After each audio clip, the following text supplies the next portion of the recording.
ke njengoba ulibona limisile nje lapha limisa umdlovu ngezulu sakithi ke impondo mazimi kanje umdlovu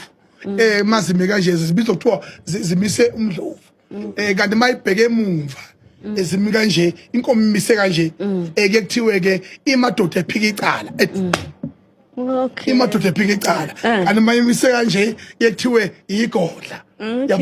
yabona inkomo eyigodlile ngoba manje ke uzothi uyibamba ngalo isihlaba ngalo yabona sekuthiwa mayimise kanje thiwe ke ingamahlawe bese thiwe mayimise kanje thiwe ke isiqenqe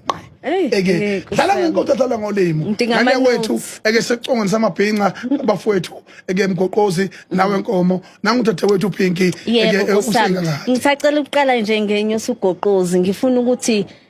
amanqampunqampu nje usitshele ngokuthi kwakwenzekelani isikhathi uDr 3 seconds assaulta leyo ndaba ingiphathe kabi kakhulu ngezwe kuthiwa nawe ayikuphatha ngakahle.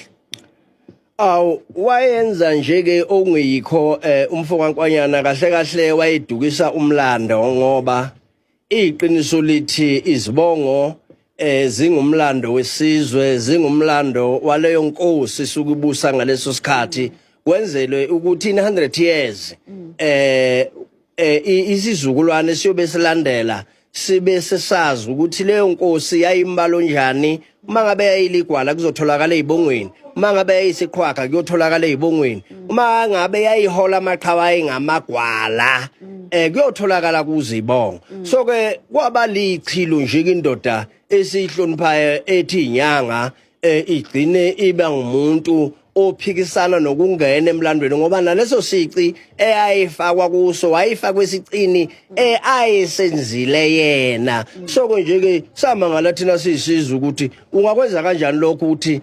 kukhulunywa nabadala asebalala abaphatha izihlalo zobukhosi bese qhamuka indoda nje iqhamuke nje bese izokwenza umlando ongekho ibhekane nesihlalo ngoba phela mayithinta inyosi ithinta umuntu osuke ephethe umsamo wesizwe sithi nje siyakubabaza lokho sithi iqhilo elenziwa ngumfokankwanyana asikwazi ukuba siligqugquzela ukuba lingaqhubeka liphambili ngoba lidukisa umlando. Nkosami. And then just as imbongi yesilo cela usichazele ukuthi yini exactly oyenzayo and yini oyirepresentayo mawenza njalo. Hawu phela imbongi